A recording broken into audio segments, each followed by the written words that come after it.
build was centered around two very important things. Number one is our passion for cycling.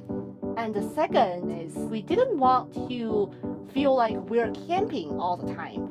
And instead, we're here to live. Hi everyone, welcome back to our channel. I'm Daniel. I'm LZ. We're two STEM PhDs travel full-time on the road. For the past year, we've been traveling in our 18-foot Colorado Trailers cargo trailer that we did a quick 6-week build about a year ago. And since then, we've learned a lot of what works for us and what sure as heck doesn't work for us. And so even though we have a tour video on our channel from about a year ago, a lot has changed since then. And so we're really excited to take you guys through the trailer today and show you what we've learned and what's working for us and what we've changed. Make sure you stick all the way through the end because we have sprinkled 3 helpful tips that is going to be useful for your own build. Make sure you don't miss them. Our trailer measures 18 feet long inside by 7 feet wide, with an interior height of 7 feet. This off-road trailer comes with 19 inches of ground clearance and independent suspension thanks to the torsion axles, which let us go over some pretty rough terrain without damaging anything in the trailer. It has an extended tongue, making it easy to maneuver in some pretty tight spaces, and allowed us to install a mini-split AC unit. At the heart of our build is our power system. With our goal to be self-sufficient and avoid paid campgrounds, that means needing to have a large solar setup. To achieve that goal, we originally had 1,400 watts of solar up top, and we thought that was a crazy amount of solar panels, and maybe for some it is. But the winter months came and we ran into a lot of issues getting power when it was raining all the time and cloudy. And so we ended up doing a rebuild. We actually stripped the whole roof, took everything off, and we had a custom rack system put, and we now have 2,730 watts of solar up there, which feeds into a 4,800 watt-hour battery system.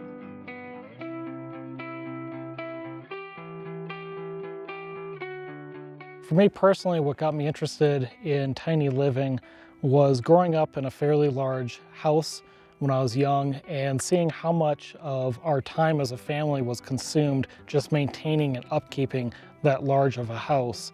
And then when we bought our condo, I started realizing we were starting to do the same sorts of things. And that scared me. I did not want to keep going down that road. It was unintentional.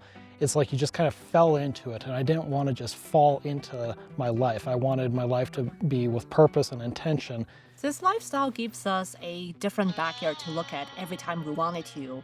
And sure, of course, there are challenges along the road, but being able to adapt to all sorts of different situations, as well as grow into a better self, is more than rewarding.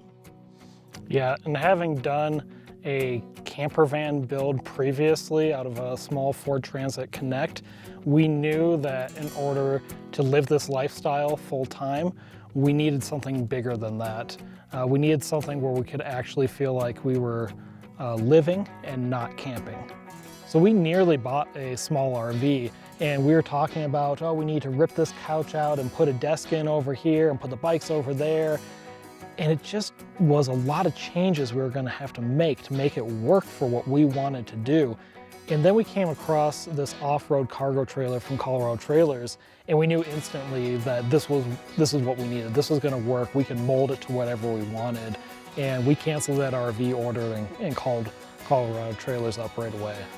Our philosophy is to keep things as simple as possible while be self-sufficient as much as we could while living in it comfortably.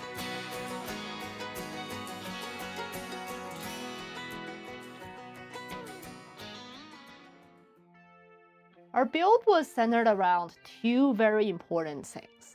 Number one is our passion for cycling. And to us, having our bikes safely and securely stored is more important than anything else.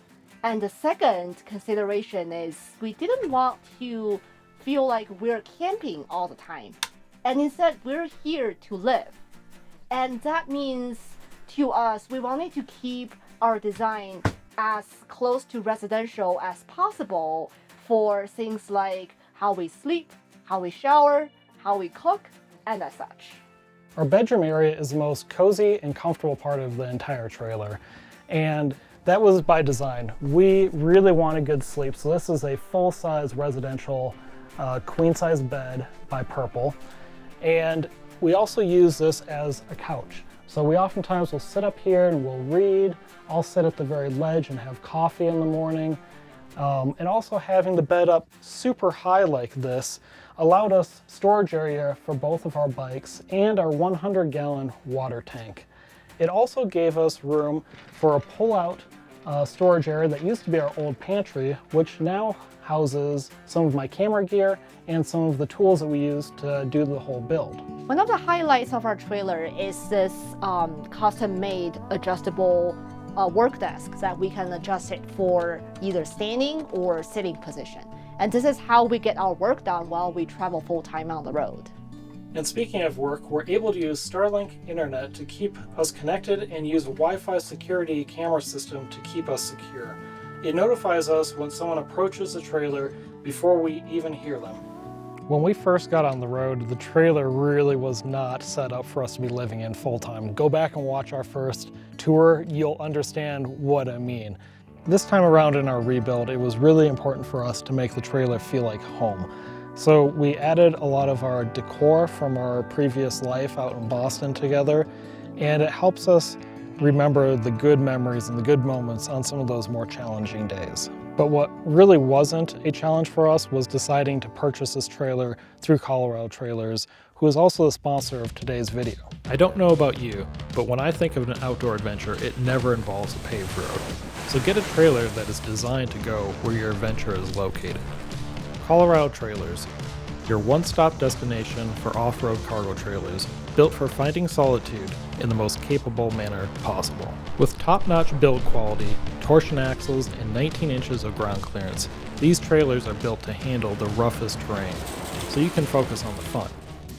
You'll love the convenience and peace of mind of knowing that this family-run business has your back. Click the link to check out our recent interview with them, where they share their family-run business story and showcase the various off-road trailer sizes they can offer you, no matter what size vehicle you have. Adventure awaits, and with Colorado Trailers, you'll get there, no matter where your there is located. Get ready to hit the trails with confidence. Thank you, Colorado Trailers, for sponsoring today's video. Now let me get back to showing you how much we love our 7x18 foot Colorado trailer. Previously, our pantry was on the pull-out system, which now houses all of our tools. But the problem was it's actually really hard to pull it out multiple times a day.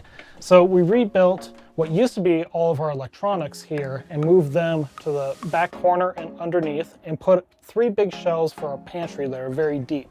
Now these shelves are removable, so I can still access all of the electronics. But what it allows us to do is actually hold more food so we can stay out longer and to not make compromises. So we even have a bread machine in here to make our own breads and cakes. And when we're cooking, it's really handy to have this pop-up. And if we really need more space, we can even lower our desk to make it flush with the rest of the counter and make a full U-shaped cooking area. Since we already have a large power system, we decided not to use any propane for our cooking. And instead, we use an IR cooktop and pressure cooker, which really comes in handy in the altitudes. We started off with a pretty expensive chest-style type refrigerator, which was great for power consumption, but we noticed really quickly that we hated digging for finding that one little thing that you're looking for in the fridge or the freezer.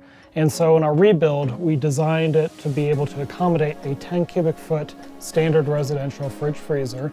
And this gives us so much more room to carry more food and no more digging. Because we only camp off-grid and we never go to a paid campground, we don't have water hookups. So we need to make that 100 gallons of water last as long as possible. We managed to only use 35 gallons per week, and we do that using a foot pump for our sink, using a non-flush toilet, and being conservative with water during our showers. Now, we've only been able to fill up 3 times out of a city tap water and trust it for drinking. And we know what good quality drinking water is because we have a water purifier that tells us. Now, that water purifier has reverse osmosis, It has a UV filter and a carbon filter, and then it tells us what the total dissolved solids are. So you really can't be trusting your city water. So here's the first hot tip. Don't trust city water. Just because it comes out of the tap does not mean it's clean to drink. Get yourself a water purifier or make sure you're drinking pre-purified water. The hardest part in this build and the rebuild was trying to figure out how to put a shower in here. I'm actually standing in the shower.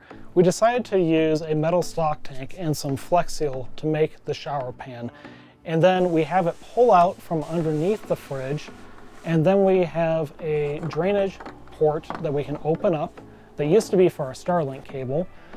And we can drop down the drain for the shower. Next, we have curtains that come all the way around and can be put into the shower pan. And then we use an instant hot water heater in order to get hot water for our shower. We use a Nature's Head composting toilet, which separates liquids from solids.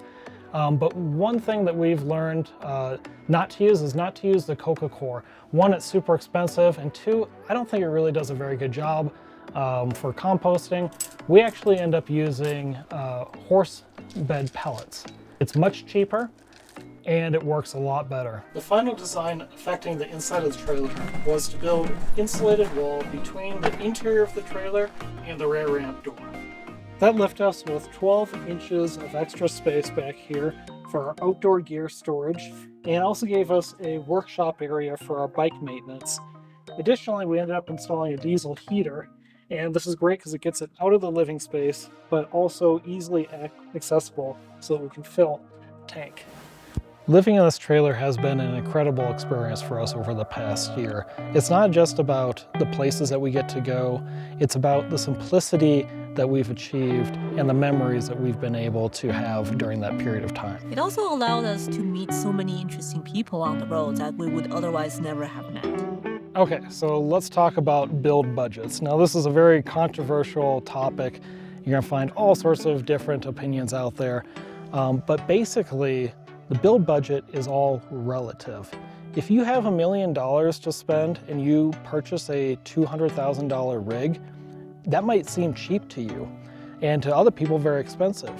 On the flip side, if you only have $1,000 to spend and you spend 10 years accumulating the materials in order to stay within that budget, you might think you got away really cheap, but the time cost, 10 years, that time is really expensive.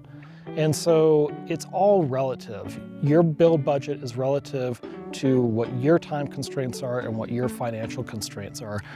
The good thing is you only need to have it work for you. This brings to the number 2 hot tips that we have mentioned before. Use Costco Auto Program if you need to buy a new vehicle. That gives you 10% off of either a custom build or an existing vehicle on the lot with participating dealers. And maybe kind of a sub-hot tip here is either utilize stuff that you have already at your home. You're just gonna have to get creative with it, so you don't need to purchase all new things. And if you need to purchase stuff for your build, go to Menards, because we use so much of their edge glue pine board instead of plywood, and it saved us a ton of money. And for our third hot tip, reach out and ask other people for advice, as well as looking at some YouTube videos of builds, but be careful. Don't go down the rabbit hole where all you do is watch build videos.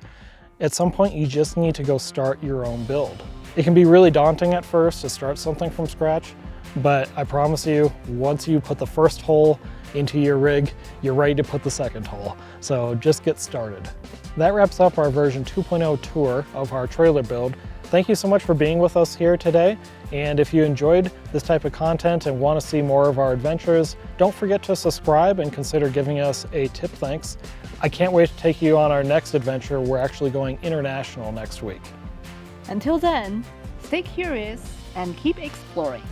See you next time. Bye. Bye.